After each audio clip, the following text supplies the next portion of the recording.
Bonjour les amis, bienvenue à la chaîne Les Astres disent, ici Zénab Slim. Dans cette vidéo, je vous présente les prévisions du mois de juin 2019.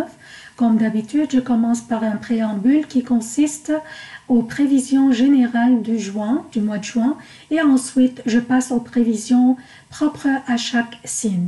Mais d'abord, j'aimerais vous laisser savoir que les prévisions hebdomadaires de la semaine prochaine seront téléchargées soit lundi ou mardi au plus tard, car je priorisais ce week-end les prévisions mensuelles.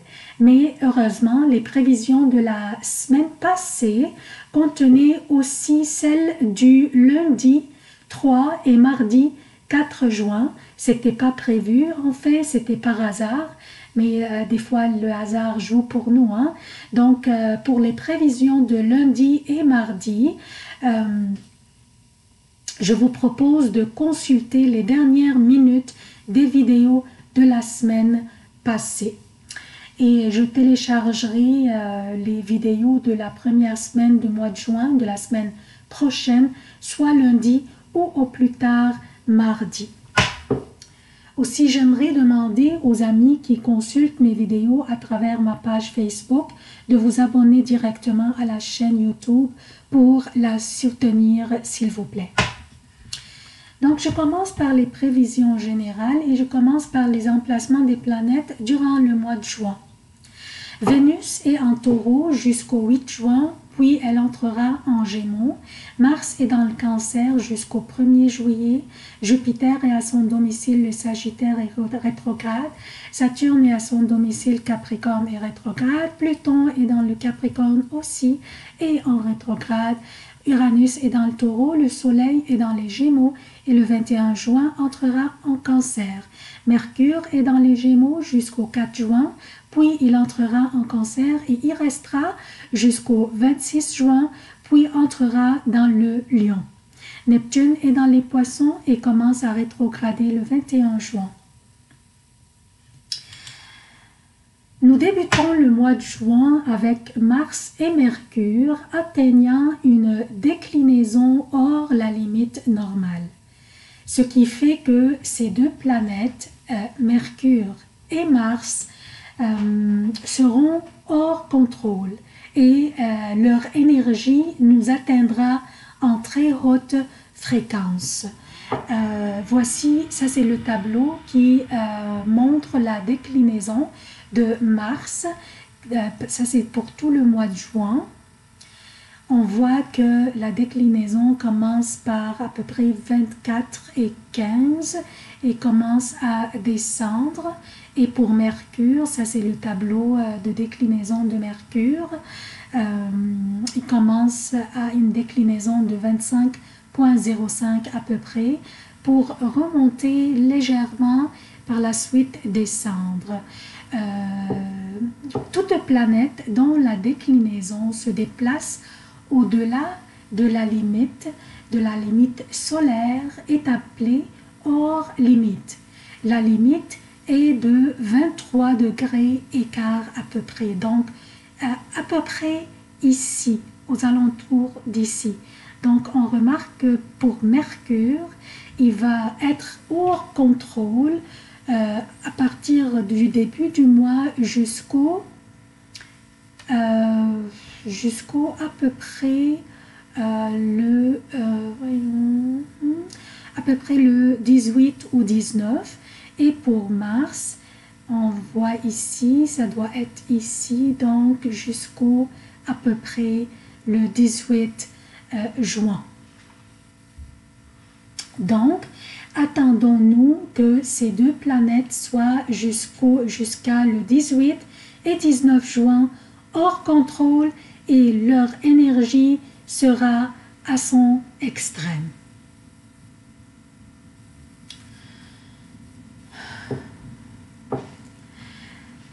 Mercure, qui est en Gémeaux, va augmenter les discussions, les rencontres, les communications. Par contre, ces communications pourraient subir des tensions car Mars est dans sa chute présentement en Cancer, Cancer qui influence nos émotions. qui serait tendue à cause de cette abondance d'énergie de Mars qui est hors contrôle, comme je viens d'expliquer, et dont la fréquence d'énergie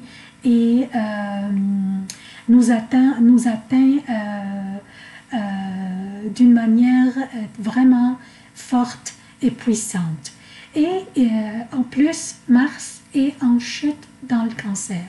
Donc, soignons nos propos et essayons de ne pas prendre les choses trop à cœur ou personnelles. Ce qui est particulier au début de ce mois, le fait que Mars est dans le 10e degré ici dans le Cancer, où va avoir lieu l'éclipse solaire le mois prochain. Quand une planète personnelle comme Mars passe par un degré où une éclipse solaire aura lieu dans le très proche avenir, comme si cette planète fait une activation de ce degré en préparation de l'éclipse solaire. Cela va faire la lumière plutôt sur la politique et les politiciens. Nous allons entendre de nouvelles un peu étranges concernant par exemple une guerre qui pourrait éclater quelque part ou des décisions politiques qui pourraient affecter la vie de beaucoup de personnes.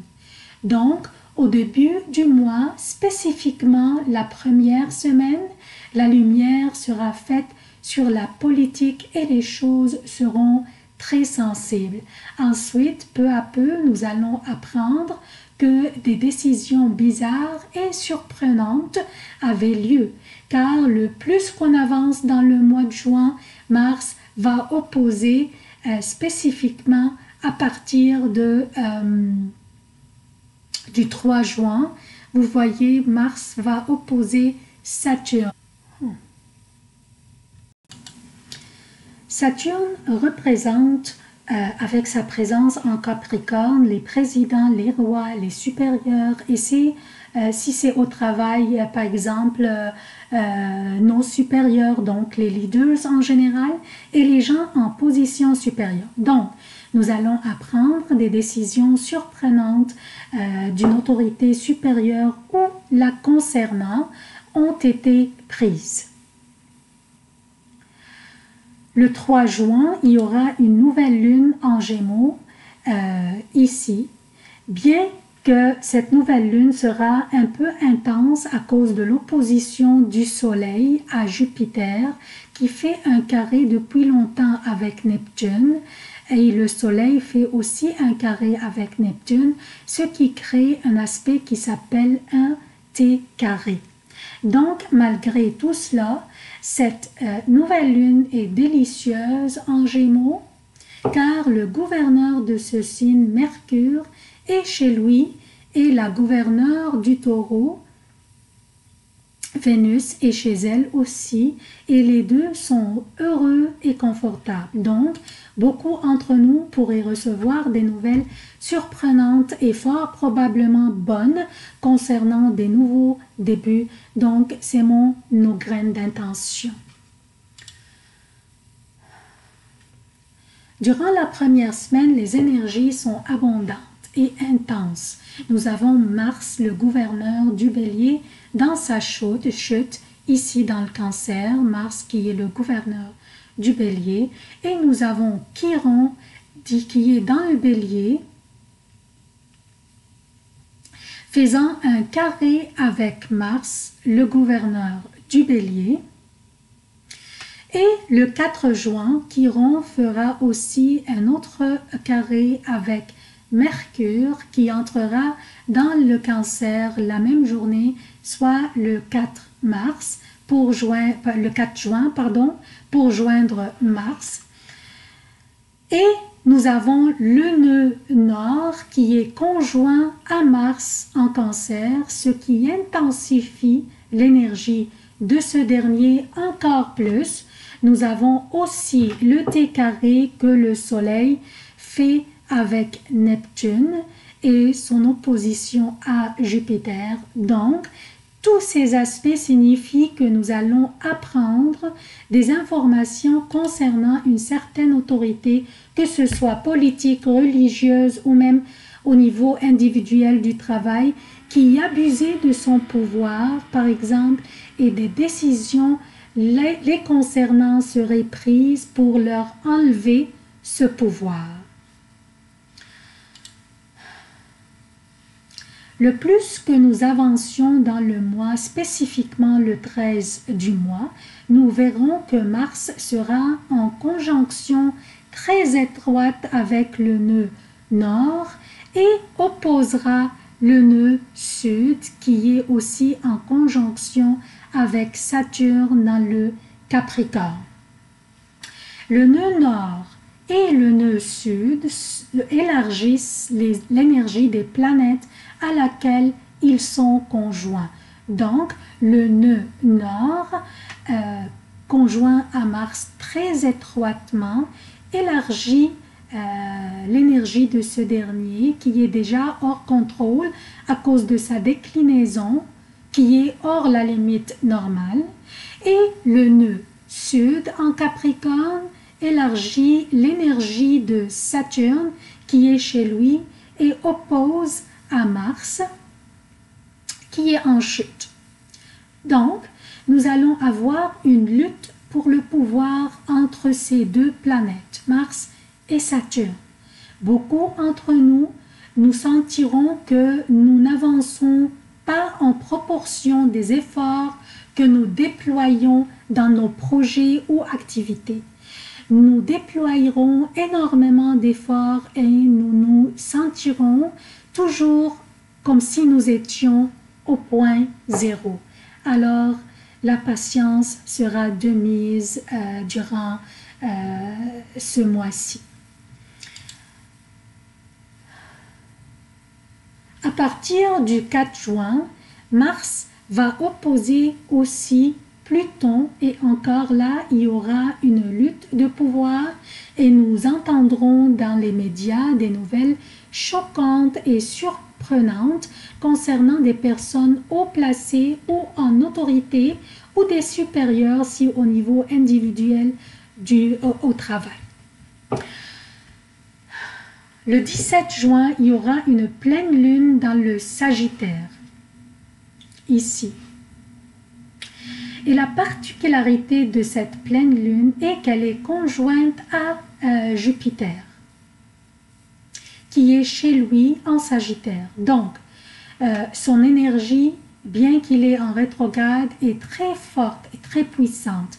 Donc, beaucoup d'entre nous recevront des bonnes nouvelles aux alentours de cette date et durant les semaines qui suivent, jusqu'à la formation de la prochaine lune, le 2 juillet en Cancer. Cette pleine lune serait aussi délicieuse pour semer nos graines d'intention, ce que nous faisons habituellement avec une nouvelle lune. Mais cette pleine lune se trouve dans le degré 25 en Sagittaire, qui est le point du centre galactique dont l'énergie est très puissante. Donc, profitons-en. Le 21 juin, le Soleil entrera en Cancer et annoncera le début de l'été. Mercure aussi va entrer dans le Lion le 27 juin. On va parler de l'entrée du Soleil en Cancer et de Mercure dans le Lion. On va en parler en détail dans les prévisions hebdomadaires. Donc, alors soyez à l'affût. Alors, le préambule est terminé et je vous présente maintenant, chers Sagittaires, les prévisions pour le mois de juin 2019. Jupiter est toujours dans votre première maison et continue à rétrograder. Donc, pour ceux d'entre vous qui ont déployé des efforts lors de la rentrée du Jupiter dans votre première maison, vers le début de l'année. C'est la période propice pour cueillir les fruits de vos efforts que vous avez mis dans vos projets au début de l'année. Le mois débute avec Vénus éclairant votre 6e maison qui est le Taureau et qui correspond à votre vie quotidienne, personnelle et professionnelle, votre santé et votre bien-être.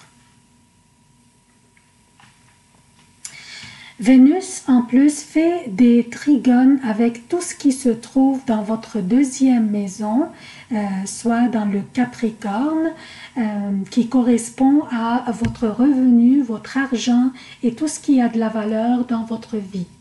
Donc, Vénus fait des trigones avec Saturne, Pluton et le nœud sud.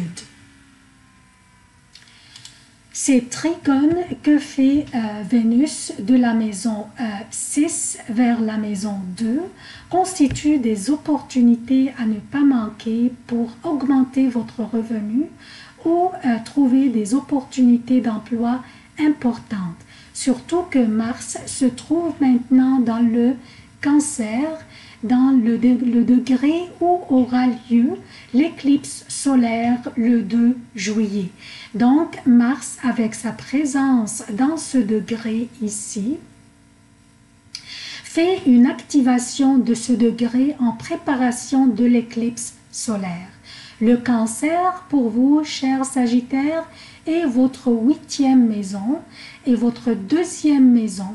Donc, et votre 8e maison qui correspond aussi aux gains financiers en provenance des autres. Donc ça c'est le Cancer pour vous. Alors l'opposition entre votre 8e maison et votre 2e maison, ici il y a une opposition faite par Mars vers Saturne et le 4 juin va aussi avoir lieu avec Pluton aussi. Donc, il y aura deux genres d'opposition entre Mars et les deux planètes, en fait, les planètes lourdes qui se trouvent dans votre 2e maison. Donc, je répète, Mars, avec sa présence dans ce degré, fait une activation de ce degré en préparation de l'éclipse solaire qui va avoir lieu le 2 juillet. Donc, comme j'ai dit, Mars pour vous, chers Sagittaires, c'est la 8e maison qui correspond aux gains financiers en provenance des autres. Et votre 2e maison, le Capricorne, correspond à votre revenu de votre travail vous-même.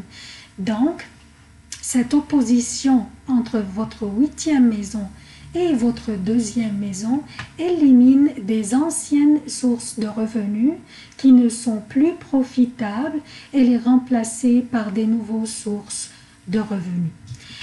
Donc, le Sagittaire aurait des nouveaux débuts durant le mois de juin, en plus des opportunités que Vénus vous offre avec les trigones qu'elle fait avec votre 2e maison, donc avec avec Saturne et Pluton.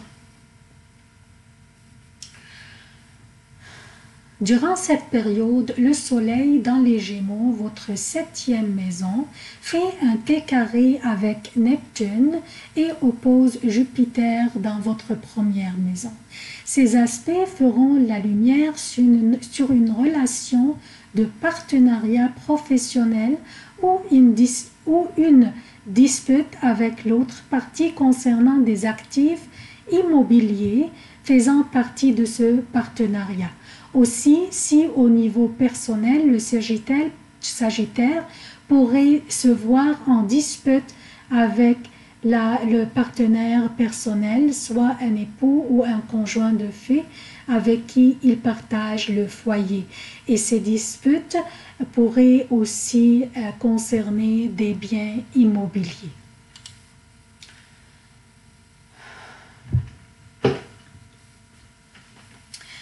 La nouvelle lune en Gémeaux, votre 7e maison, vous portera, en fait avec la présence de Mercure aussi qui gouverne cette maison, Donc cette nouvelle lune vous portera des nouveaux débuts de relations professionnelles ou personnelles ou même des nouveaux contrats.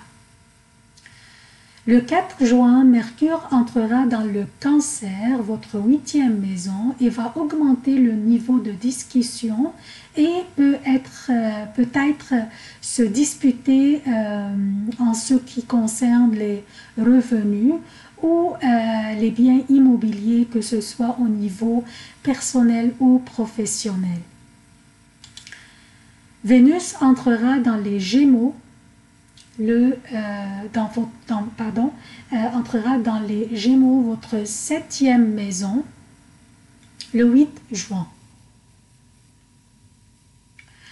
Votre 7e maison qui correspond aux unions, aux mariages, aux autres, aux associations et aux contrats. Donc le partenariat personnel ou professionnel. Vénus dans cette maison va alléger la pression et la tension dans les discussions. Mais le 18 juin, le soleil arrête de s'engager dans ce T carré dont on a parlé tantôt. Donc le soleil arrête de s'engager dans ce T carré que nous avons mentionné, mais Vénus qui prendra sa place dans ce T carré. Donc maintenant, Vénus est engagée dans ce T carré avec Neptune et oppose Jupiter dans votre première maison. Ce T carré vous incite à porter une attention particulière à vos relations personnelles ou professionnelles. Ne vous engagez pas dans des nouvelles relations qui pourraient vous être décevantes après que la scène astrologique dégage et soit plus claire. Le 21 juin, le soleil entre dans le Cancer, votre 8e maison, et la lumière sera faite davantage sur tout ce qui concerne le partenariat professionnel et aussi le revenu du conjoint. Donc, vos revenus en provenance des autres. Alors, comme si le Sagittaire est en train de finaliser des vieux revenus et focalise sur des revenus en provenance des autres. Je vous donne un exemple. Par exemple, un héritage ou bien des revenus de la vente de titres en bourse. Ou peut-être une femme décide de prendre soin de ses enfants et de sa maison et quitte son emploi pour compter sur le revenu de son conjoint. Donc son conjoint fournit pour le ménage. Donc, c'est quelque chose dans ce sens.